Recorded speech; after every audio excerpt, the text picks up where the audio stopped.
Magic detectometer can pick up. Anti-pips all around.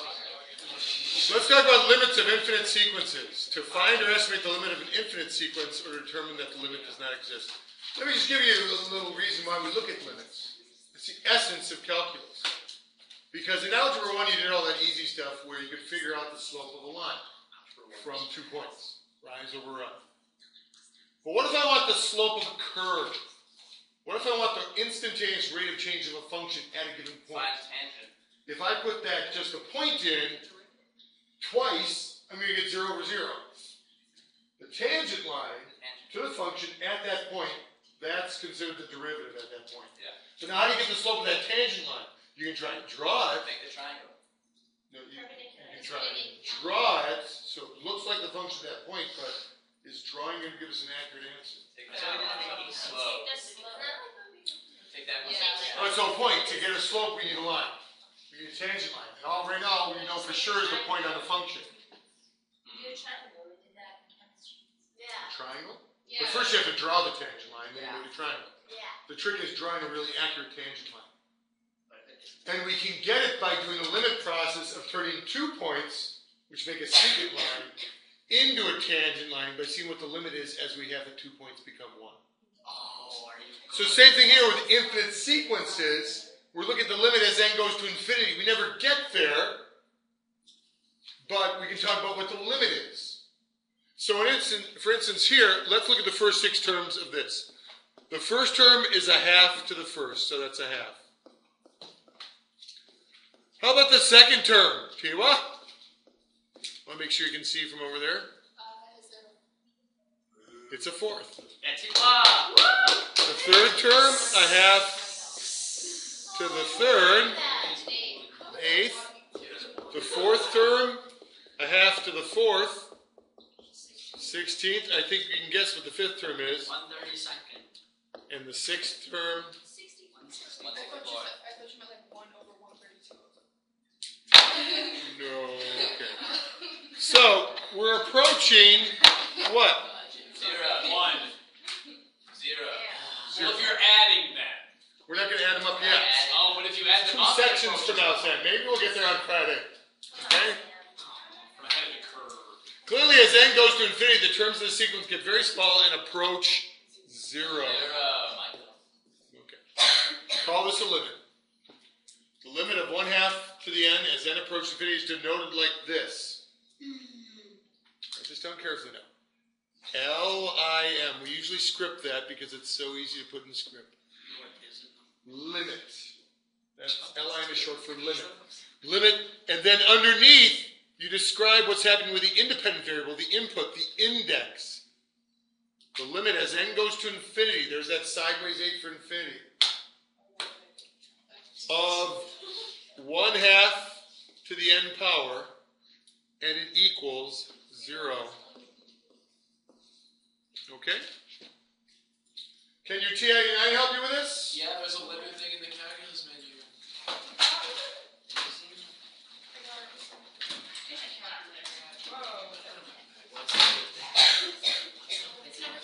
Yeah, F3 on the main menu, calculus, menu. and there is limit. It's right by that sigma notation thing too. That's going to be handy. We looked at that yesterday, right? Yeah, we were. So you can put in LIM. Now this is where you have to be careful. LIM. You got to know what goes into the arguments. You start with the nth term. In this case, left parentheses 1 divided by 2 raised to the n.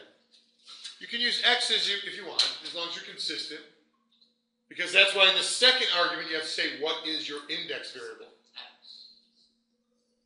N. I used n. If you used x, then you put x there. And then you say what it's approaching. Comma between 1/2 raised to the n and m? Yeah. Yes, that's a comma. And beyond. No, after. I mean before that. No. No, that's a raised to. That's a caret. Oh, I thought that was the n. Sorry. Caret. Infinity. Where's the infinity? It's on there. Index. Got catalog? It's Diamond catalog. It may have rubbed off on yours. 0. Right? 0. The 0? That's cool. What if you put a 1 in it? I've seen many things rub off on these calculators because they got handed out from generation to generation. Try putting a 1 in there. It's a half. Does that make sense? Yeah. It approaches a half. Just plug the 1 in, and that's how it goes. But it's hard to plug infinity in, isn't it? Yeah. Not for the TI-99. Apparently knows what to do. Apparently knows 2 to the infinity, if I divide it into 1, must make 0. Okay. Now, a limit is something the terms in an infinite sequence that are getting closer and closer to, but there's more to the concept. I'm not going to allow that as a definition of limit, something you're getting closer and closer to, and you're going to see why. Let's look at this limit, which looks a lot like the last one, but it's a little different. Now the first term is 1 plus a half, or 1.5. The second term is 1 plus a half squared, or 1.25. The third term, 1.125. The fourth term, 1.0625. The fifth term, 1.03125, etc. So what's your limit here? 1. Why not say 0 again? Because it gets closer to 0 the term that you estimate that that's. Oh, but wait, if this is our definition, that a limit is something you get closer and closer to, are these terms not getting closer and closer to 0? Yeah, but they're not. Yeah, but it's not. Oh, these will? You're saying these will get to 1? No. No term in the sequence equals 1, but you say the limit is 1. Because it's the number that they're going to keep approaching. It's the closest number. It's the asymptote. The highest number they'll get closest to. No. It's the asymptote. Let's say 1% at a time, Meredith. Like it approaches 0, but you add 1 to it. So. Well, yeah, this approached 0, and it seems like we should be able to just add 1. In fact, that's one of the tricks we're going to do for analyzing functions. You can distribute the limit idea over addition. Yes. And this isn't changing, so the limit as n goes to infinity of 1 is just 1, and we just talked about this being 0. So it makes sense according to the sort of the arithmetic of limits. But I also want to get a better definition now, because it's not just what you're getting closer to, it's what you're getting arbitrarily close to. So if I try to claim that the limit here was 0, I'd say, well, can you get within a millionth of 0? And you couldn't, because you can't get below 1. Whereas over here, on a half to the end, I could say, can you get within a millionth of 0? If you go out far enough in the sequence, yes. And same thing here, if I say the limit equals 1, the limit equals 1, you can get within a millionth of 1 if you go out far enough in the sequence. Or a billionth, or a gazillionth, okay? Google it. Any arbitrary number. So that's why the fine-tuned definition adds this word arbitrarily. An arbiter comes along and will throw any positive number at you, probably pretty small, and you have to get that close to what you claim to be the limit. If you can do that, as long as you can say how far out you have to go in the sequence to get to that close, then you've got your limit defined. Now, we'll do more with this arbitrary idea and the real specifics of the definition of limit in that section in April, toward May, actually, the limit and derivative.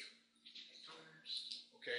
Basically, after this test, it's probability and statistics in April and limits in the derivative in May. Okay, so how about this limit? Limit of 1 plus negative 1 to the n over n. So the first term is 1 plus negative 1 to the 1 over 1, 0. Second term, 1 plus negative 1 squared over 2, 1.5. Third term, though, hold it. Hold the bus. Now we end up with 2/3. This is 3/2, right? The fourth term, 1 plus negative 1 to the 4 over 4, and we end up with 5/4. Oh, it's squiggly. Yeah, so is the limit 1 or is it negative 1? Let's try and find out here. We have 1, we start off at 0, and then 1.5, and then 2/3, and then 5/4. And so we can see it's approaching what? From both directions, right? So that's why I didn't want you to have your limit have something to do with the highest number such that you're getting closer to it. Well, we can think, it's a term we'd use for functions too, but we can talk about the asymptotic behavior of this sequence that is getting closer and closer to 1. So the limit as n goes to infinity of 1 plus negative 1 to the n over n equals 1. Now, are we going to have some way of doing this without having to do so much drawings all the time? And that's our next idea. Maybe we can come up with some limit ideas, some limit rules. But before that, how about something like this?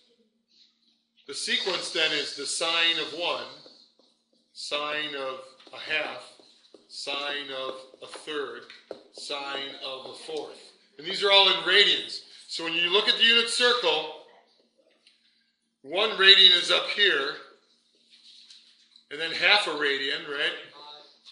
And then a third of a radian, and then a fourth. Yeah, so we have to look at the y-coordinates on the unit circle, and they're getting closer to 0. Okay, so I did that one sort of visually.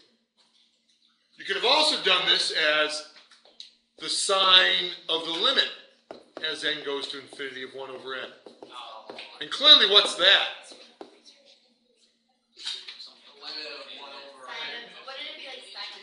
No, just this part.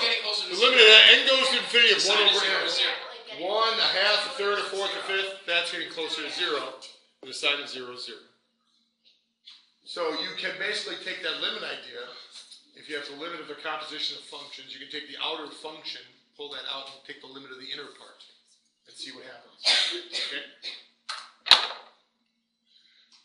How about 0.99 to the end, the limit? Well, our first term, this is where the calculators are going to be handy here. It's going to be less than 0.99. Yes, this is the limit as n goes to infinity of 0.99 to the n power 0.9801. It's getting smaller, but are we ready to call a limit on this? Yeah, it's definitely getting smaller. That's 9.7. 0.9. 0.970299. 0.99 to the 7,000 is 2.7. Oh, there we go. Negative 31. To the 7,000 is 2.79487 e negative 31. times 10 to the negative 31. Yeah, e negative. So are you convinced now that it is getting closer to 0? Even though it did it very slowly at the start. What if it passes 0? No, it I hope you're not passing 0. There's no way that It's a multiple positive by number for itself positive multiple power. times will ever raise 0. So we're saying 0 in this. It's possible. Now, so that you don't have to go through all this experimentation every time, now that we've looked at a few, let's come up with some theorems. First idea. If the absolute value of r is less than 1, then what's this limit? The limit is n goes to infinity of r to the n. Because basically you'll have r squared, r cubed, r to the fourth. And if r is some number less than 1, It'll go to 0. then these are getting smaller. It gets closer to 0. What kind of sequence is this?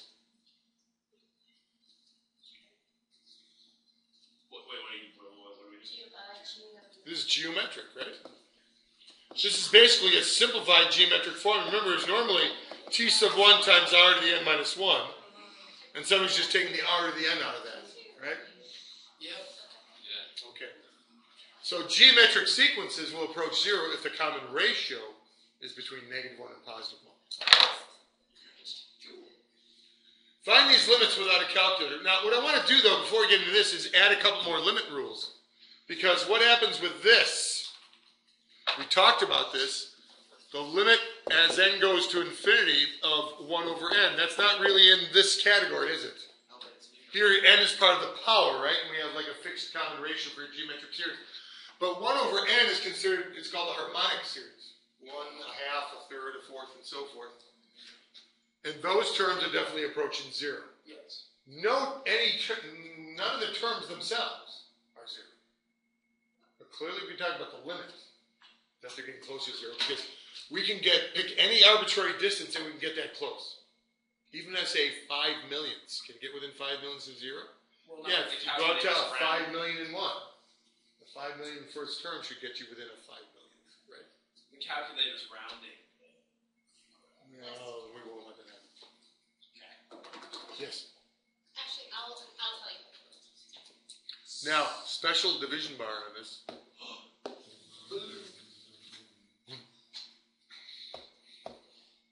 Now, what is the limit as n goes to infinity of 1 over n to the p power, where p Where's P? is greater than 0? Oh, it's 0. Then it should be 0, because if p is greater than 0, then those numbers are going to continue getting bigger. What if it's like a weed, like 0.1? You keep taking the 10th root at the bottom. Will it still grow? Does the square root graph grow? Yes. Yeah, it's concave down. It doesn't grow as fast as exponentials, but it's still It does increasing, grow. and so the bottom still gets bigger. So Brittany is correct for that first point there. Even as long as you have a positive power in p here, and the bottom will continue to grow, and even though it might start off smaller than the top is constant at 1. So eventually it'll catch up and pass it, so this will be 0 as well. So it's kind of like an extension, a more general idea of this 1 over n idea. I wanted to bring that up because that's our goal now in doing these types of limits. The limit as n goes to infinity of n squared plus 1 over 2n squared minus 3n. What we're going to try and do is pluck out the biggest power here, which is n squared, and I'm going to multiply the numerator and the denominator by 1 over n squared. Essentially, undoing all that work we talked about with getting rid of secondary fractions. Remember how I insisted on getting rid of those secondary fractions by multiplying the top and the bottom by the overall LCD? Now we're going to undo it because we can evaluate the limits then. And we actually create a compound fraction with fractions within fractions. It'll be 1 plus 1 over n squared That's an infraction. over 2 minus 3 over n. How does this help you understand the limit? Because you can evaluate. You can evaluate the top and the bottom. Can we? Yeah. Can you distribute limit over division? No. Sure. Can you distribute it over addition? Yes. Yes, so here we go. The limit as n goes to infinity of n, 1 plus the limit as n goes to infinity of 1 over n squared all over the limit as n goes to infinity of 2 minus the limit as n goes to infinity of 3 over n. All right, and we look at each one of those. And I get out my special Zap It tool.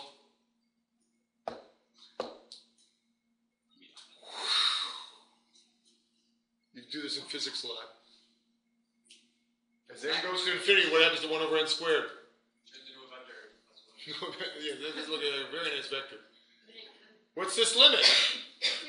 0. This goes to 0, and this goes to 0, right? Okay. So essentially, then we get, what's the limit as n goes to infinity of 1? That's 1. That's 1, 1, 1, 1, 1, 1, 1, 1, 1, 1.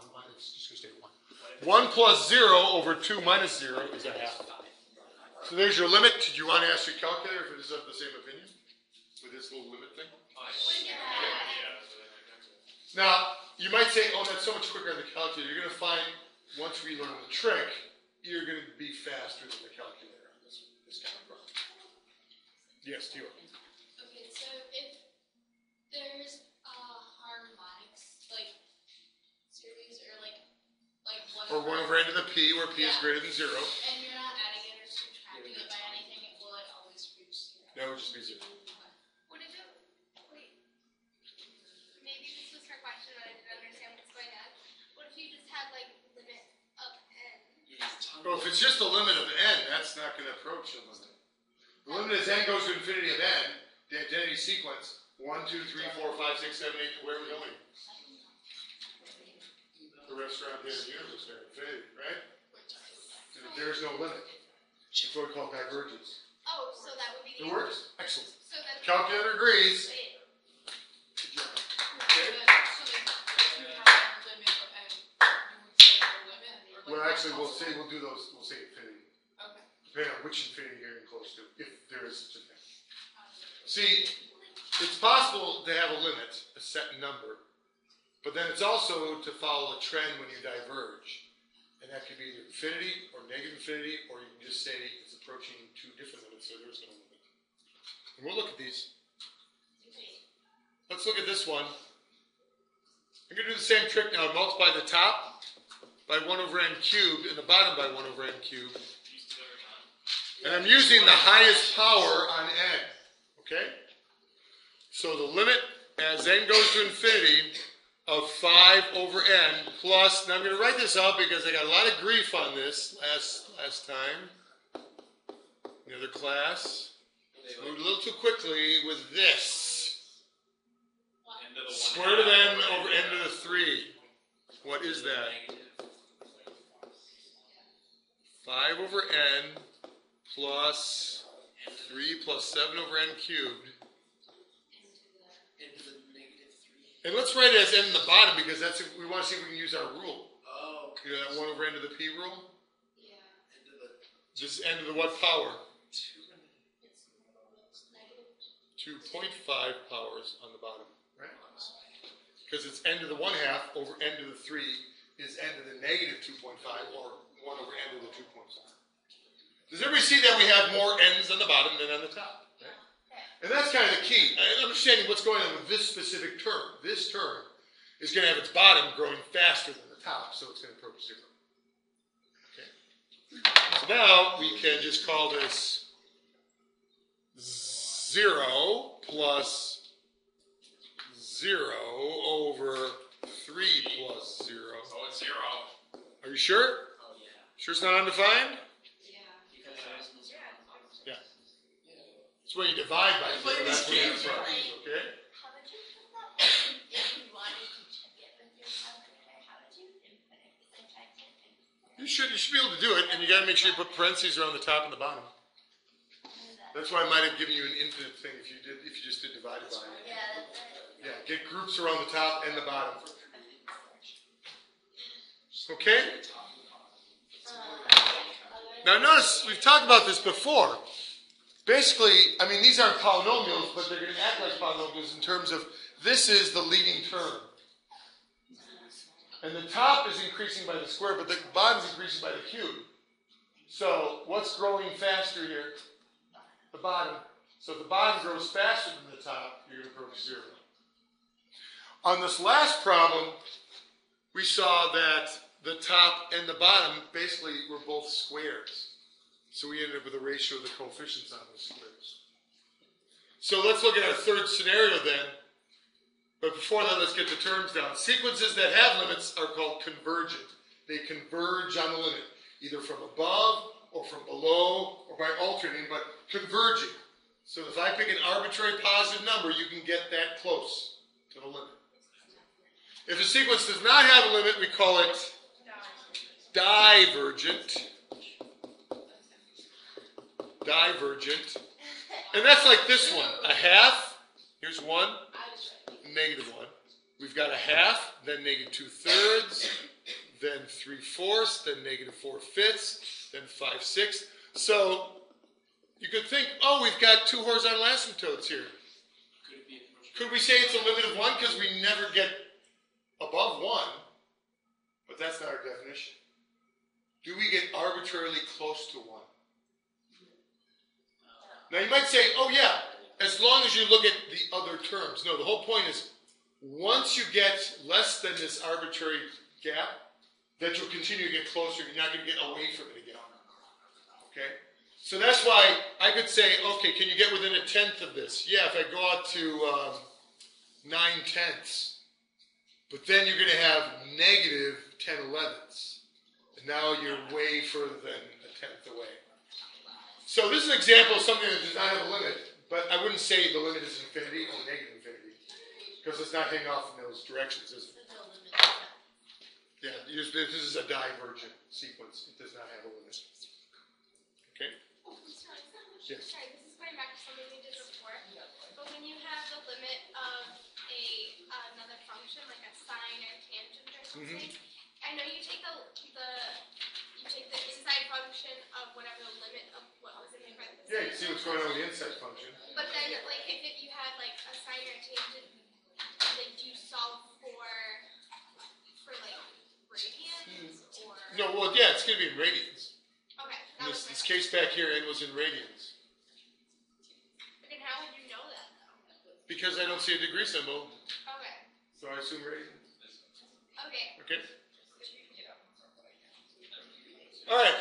Now, infinite limits. Infinite limits. Limit as n goes to infinity of 4n minus 1. It's just going to be, well, let's take a look at a few terms. I put in 1, I get 3. I put in 2, 7. I put in 3, 11. Keep on adding 4. 15, 19. It seems unbounded. It's not getting closer and closer to anything. So we say infinity for the limit. Go ask the calculator and see if it actually gives the infinity symbol on that. It might just say no limit, and it would be correct in saying that. Because this is not a limited sequence. This diverges. It definitely diverges. It does not have a limit. It does say infinity, that is handy. Okay, under F3, you got the limit, and you have to put all the... Does it really spell out L-I-M-T? Did you put in L-I-M-T? No. When you go to F3 and then. When you go to F3, oh, it does say L-I-M-I-T. Okay, well, I am so sorry. Oh my gosh, I've been doing this wrong all along. No, but when you like, if you wanted to. You got to put the rule in, comma, n, comma, infinity. Now, this next one, negative 10 to the n. Maybe this diverges. Let us see. Because the first term is negative 10 to the 1. What's the second term? 100. Sam. Oh, Sam. Oh, no, there's no parentheses around it. It's negative 100. Negative 100. Powers come before multiplication, and a negative symbol actually means negative 1 times. That's so easy. I know. Flash, you can't do that. So we are going to say negative infinity for this one. I think the calculator will agree. Now, so that you can be faster than the calculator, let's review something we talked about before with rational functions. Before that, though, we should look at this. Now, the thing is, our general idea was to multiply through by the highest, 1 over the highest power on n. But that's going to lead to 0 over, or 7 over 0, which is undefined. So instead, I'm going to want to simplify this as the limit as n goes to infinity. I'm going to take the 7n cubed over 4n squared minus 5 and go 1 power less because I'm expecting trouble. Limit as n goes to infinity of 7n over 4 minus 5 over n squared. So that'll be the limit as n goes to infinity of 7n over, and this stuff is just going to be 4 on the bottom. So that's why we just get infinity. Why did you choose n squared to like go through rather than n? Hindsight is golden. And when we did in the other class of 1 over n cubed, we ended up with a 7 over 0, which is undefined. Okay. Why would I get 0? No, if I went 1 over n cubed on the top and bottom. So for one of them. All right, you want me to do it that way? Hold it. You want me to do it that way? I'm going to do it that way. Now look. What would you do if, like, since you could get two What different answers, then what would you do? If we did the limit, the limit as n goes to infinity of 7n cubed over 4n squared minus 5, if we treat it like all the other ones and multiply by 1 over n cubed over 1 over n cubed, you get the limit as n goes to infinity of 7 over 4 over n minus 5 over n cubed. And so this would give us 7 over 0 minus 0, 7 over 0, undefined. Then how do you? So that's why we take a different tack and just multiply by 1 over n squared. So we can basically see how this is getting closer and closer to looking like a line. Remember when we graphed these before, when the top is 1 degree higher than the bottom, you actually divide it out and you see that you have a slant asymptote. So if someone was to like go through the whole process and then get undefined, and there were like two different things, would you just go through the second one to see if you get a? Yeah, and I would go with this approach to show that's positive infinity. Okay. And so what's going to really speed things up is if you recall what we talked about with rational functions. I know these aren't rational functions. Those are defined for x all reals except where you have the vertical asymptotes. But these are like rational sequences where you take a sequence in n over another sequence in n. And to get this scenario, for the limit to be 0, what do the degrees have to be? No. If the degree of P of n is less than the degree of Q of n, then the bottom will grow faster than the top, like in this example, and you get what? 0. Okay? That's so much easier, that type of analysis, than multiplying top and bottom by 1 over n to the 4th. Right? Oh, so in the previous problem that we just did that because it's n cubed versus n squared. Right. That's why we don't get 0. And now, here, the degrees are equal. If the degree of P of n is equal to, then it's the ratio of the leading coefficients. So in this case, 7 fourths. Wasn't that so much easier than multiplying by 1 over n to the 4th over 1 over n to the 4th? You could have told the system you couldn't. No, I could not have said. No, Sam, you were not ready for the truth. Because remember, this little guide is for when you have rational functions or rational sequences where you have a polynomial sequence over a polynomial sequence. I still want you to have that technique from before for dealing with other kinds. Alright. And then finally, in our trichotomy, if the degree of P of n is greater than the degree of Q of n, then you're going to approach one of these degrees. And which one you'll just have to decide from the coefficients. So here, we focus on the 7n to the 5th over 4n to the 4th. The top degree is higher. They're both positive coefficients. So we can call this positive infinity. It does diverge. It is divergent.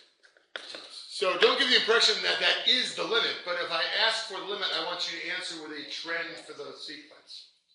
And if you know the trend, if you know it's heading toward positive infinity or negative infinity, I want you to say so. Even though this thing does not have a limit. How could you tell right off the bat that it's going to be? Because the degree on top is higher than the degree on the bottom. We're saying if we take polynomial. Yeah. So those are the 3 tiers. You look at the degree of the top and bottom to see what's going to win out. Yeah. Do you want us to write that version? No, that's fine. Okay. And I think your calculator says that as well when you put it in there. Easy, easy. Are you okay? Yeah, like I Okay. share this. Now, let's have an example of a sequence whose limit is negative infinity. Is this possible? Would it just be like the top or bottom had like the coefficient? So I want an example. And don't just copy mine. Negative. A fresh example from Michelle. Okay. So negative 6n plus 3n Okay. over n squared. So plus n plus 1. Only because it's pi day, we need to get one single I know, pi. that's what I wanted to tell you. Plus pi, and that would equal negative infinity. There you go. And we had one from before, right? What was the limit as n went to infinity of negative 10 to the n? That was negative infinity as well, right? I believe that's it then. Okay. Oh gosh, look at that. Another pair of specs ruined. I'm shaking my glasses at you people too much. I blame on myself. Oh, if you see a little micro screw in there, I I lost screwed mine it around. once. I'll find it for you. Yes, that would be handy. Get one pip. Stop.